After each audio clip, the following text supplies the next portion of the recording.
आज हम थोड़ी सी बात करेंगे एचिसन कॉलेज लाहौर पे।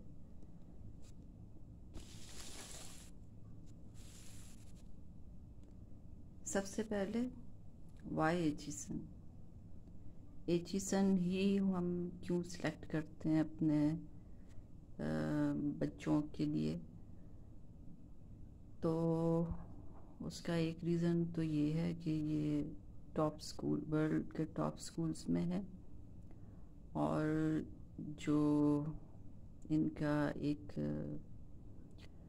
स्टैंडर्ड होता है वो इनका मेंटेन है। सिर्फ कोरोना की वजह से ये थोड़े से इनकी रूटीन डिस्टर्ब रही है, अदरवाइज़ ये इनका जो स्टैंडर्ड होता है वो एक ही मेंटेन ही रहता है। और मैंने क्यों सिलेक्ट किया अपने बेटे के लिए एचिसन, उसका एक रीज़न ये था कि मुझे ऐसा फील होता था, और जो मैंने एक्सपीरियंस किया है, मुझे लगता था कि जो बाकी स्कूल्स हैं वो लड़कियों के लिए तो शायद ठीक होंगे, लेकिन लड़कों के अंदर वो थोड़ी सी सेंसिटिविटी ज़्यादा डेवलप कर रहे हैं। यानी कि जिन इश्यूज़ पे लड़कों को ज़रा स्ट्रॉन्गली बिहेव करना चाहिए, उस इशू पे वो थोड़ा नरम दिल शो कर रहे हैं। और ये चीज़ घरों में तो ज़ाहिरी बात है, हमारा जो रहन सहन है उसमें घरों में तो ये चीज़ लड़कों को नहीं बताई जाती। ज़ाहिरी बात है ये स्कूल से ही वो अडॉप्ट कर रहे हैं और बहुत सेंसिटिव होते जा रहे हैं। तो मेरा एचिसन अपने बेटे के लिए सिलेक्ट करने का रीज़न यही था कि मैं उसको बंदा ही बनाना चाहती हूँ, और मैं उसको मर्द ही इस कॉलेज से निकालना चाहती हूँ। मतलब आप अब बात को समझ गए हैं। तो साथ साथ बात भी करते हैं, और क्योंकि आजकल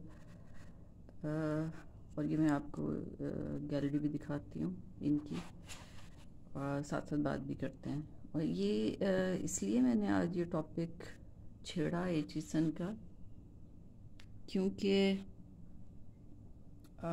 कुछ मदर्स और कुछ एक आधे जो हमारे दोस्त हैं फादर, उन्होंने जो उनको प्रॉब्लम आजकल फेस आ रही है वो उन्होंने मुझसे डिस्कस की है। और जैसे कि टेस्ट होने वाले हैं प्रिंसिपल, और इनका टॉप व्यू है। अच्छा, तो टेस्ट से पहले एक जो चीज़ जो आज मुझे एक मेरी फ्रेंड ने यानी कि मदर ने मुझसे डिस्कस किया, वो ये थी कि एंड टाइम पे उनको बताया गया है कि आपका बच्चा एज की वजह से क्वालिफाई नहीं कर पाएगा। अच्छा, हाँ, ये बड़ा मतलब डिसहार्टिंग चीज़ होती है, क्योंकि वो जिस स्कूल में पढ़ा रही है, मैं उसका नाम नहीं लेना चाहती, वो फेमस ही इस वजह से है। उन्होंने अपना जो पैसा बनाया है वो इसी उसके ऊपर बनाया है कि उनके बच्चे एचिसन जाते हैं और वो एचिसन के स्टैंडर्ड की पढ़ाई कराती हैं और टेस्ट के लिए प्रिपेयर करते हैं। ये राइडिंग एरिया है ये सारा। तो उनको जो प्रॉब्लम जो आई है वो ये है कि उनके बेटे की date of birth end of जनवरी है, और जब K2 के लिए पेपर होने हैं तो उस वक़्त उसकी डेट होगी मतलब वो कितने साल का होगा, वो मेरे ख्याल में 7 ईयर का ऑन पेपर हो जाएगा। अब उसके साथ ये मसला हुआ है कि जब उसने स्कूल में एडमिशन करवाया, उसकी एज भी ठीक थी, तो उसको स्कूल के टीचर्स ने जो मतलब जो प्रॉब्लम्स उनको डील करनी चाहिए थी वो पेरेंट को उन्होंने फोर्स किया कि आप करवाएं। मसलन बच्चा छोटा था, इकलौता है, बोलने में वो डिले हो रहा था। तो उसको उसकी मदर को टीचर ने कहा कि आप बच्चे को 1 साल रिपीट करा दें, और जिसकी वजह से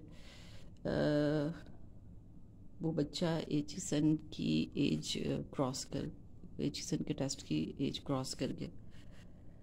तो मैं ये सबसे पहले हम आज ये बात करेंगे कि जब आपने एक टारगेट सोच लिया है, यानी कि आपने ये सोच लिया है कि आपने अपने बेटे को एचिसन में डालना है, तो सबसे पहले आपने उनका जो एज वो क्राइटेरिया होता है वेबसाइट पे वो देखना है।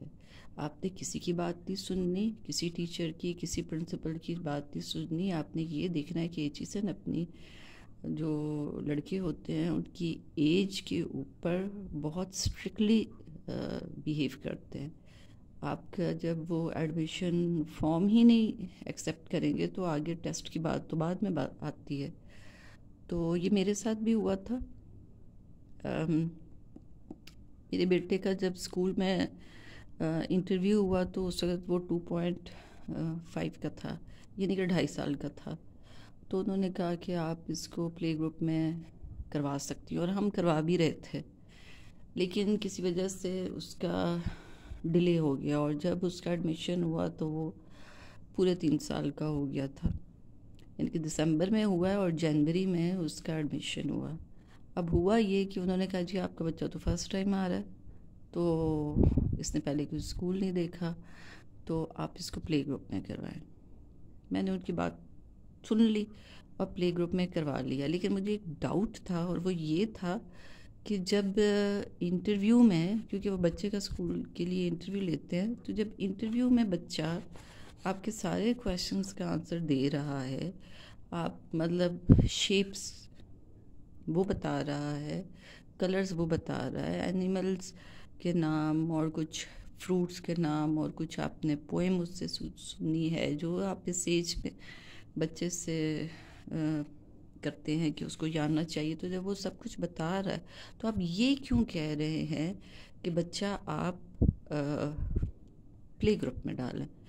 तो आपने सबसे पहले जब भी आपने अपने बच्चे का एडमिशन करवाएं तो आप उनका एचिसन का यानी कि स्कूल का नहीं, एचिसन का एज का जो क्राइटेरिया उनका चल रहा है उसको आपने फॉलो करना है। और हुआ ये मेरे साथ कि क्योंकि स्टार्ट के 3-4 जो दिन होते हैं उसमें स्कूल के जो मैनेजमेंट होती है वो पेरेंट को अलाउ करती है कि आप हमारे ऑफिस में बैठ सकते हैं, क्योंकि अगर बच्चे को कोई प्रॉब्लम हुआ तो फिर आप उसको देख लें। तो मैं जब वहाँ टाइम स्पेंड कर रही थी, क्योंकि मेरा भी बच्चा इकलौता है, तो मुझे लग रहा था कि पता नहीं कैसा बिहेव करेगा। तो एक मदर ने मुझे कहा कि आपके बच्चे की क्या एज है? तो मैंने उसको बताया कि 3 साल का है। तो उसने कहा जी आपने एडमिशन फिर नर्सरी में करवाया होगा।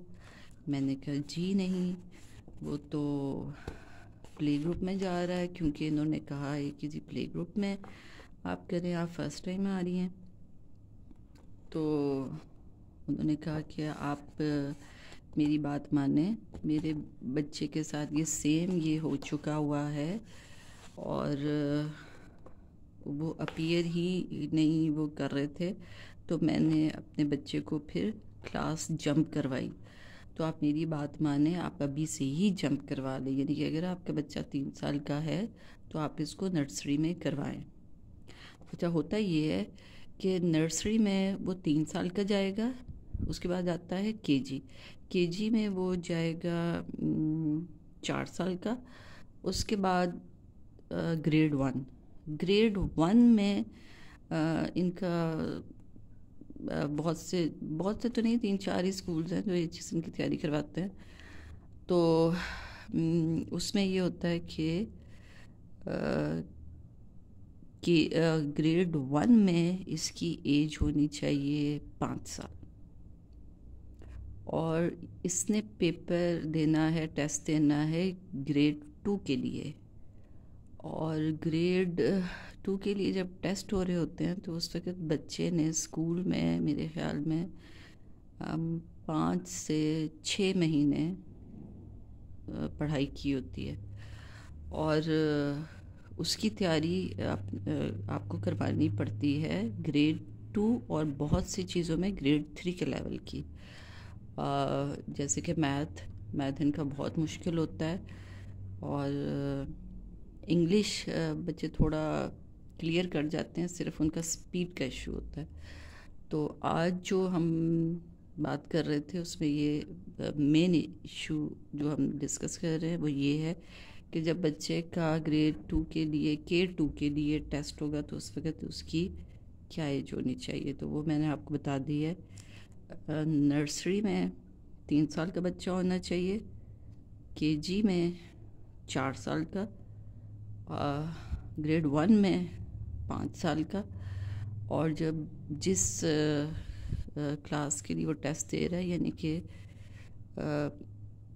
K2 के लिए वो टेस्ट दे रहा है तो उस वक्त उसकी एज 5 साल होनी चाहिए, 6 साल नहीं होनी चाहिए। ये आज आपको मैं पॉइंट बता रही हूँ कि ये आपने सबसे पहले क्लियर करना है। और ये आपने अगर आपने टोडलर में बच्चा डाला है या प्ले ग्रुप में डाला है तो उसी वक्त आप ये कैलकुलेट कर लें। और इसमें आप ज़रा सा भी वो किसी की बात मत सुने कि आपका बच्चा क्यों नहीं बोल रहा, ये डिले क्यों है। ये डिले इसलिए भी होता है कि जो आप गैजेट्स बच्चे के हाथ में दे देते हैं, यानी कि मोबाइल, टैबलेट्स और लैपटॉप या इस तरह की चीज़ें जो बच्चा गोद में देखता है, वो डिले बोलता है। उसका मतलब ये नहीं है कि वो है ही थोड़ा स्लो, ऐसा नहीं है। जो बच्चा ये चीज़ें देख के बड़ा होता है, गोद की एज में, माँ की गोद की एज में वो मोबाइल या टैबलेट या इस तरह की चीज़ें देखता है, वो बच्चा डिले ही बोलता है। तो उसको बुलवाना आपका काम है या फिर टीचर्स का काम है, स्कूल का काम है जिसको आप इतना पे कर रहे हैं। उसका इलाज ये नहीं है कि आप उसको 1 साल रिपीट करवाएं। तो आज हमारी ये बात होगी। अब नेक्स्ट हम इस पर डिस्कस करेंगे कि बच्चे को टेस्ट के लिए कौन सी टिप्स देनी चाहिए, तो नेक्स्ट उस पे होगा। ओके जी।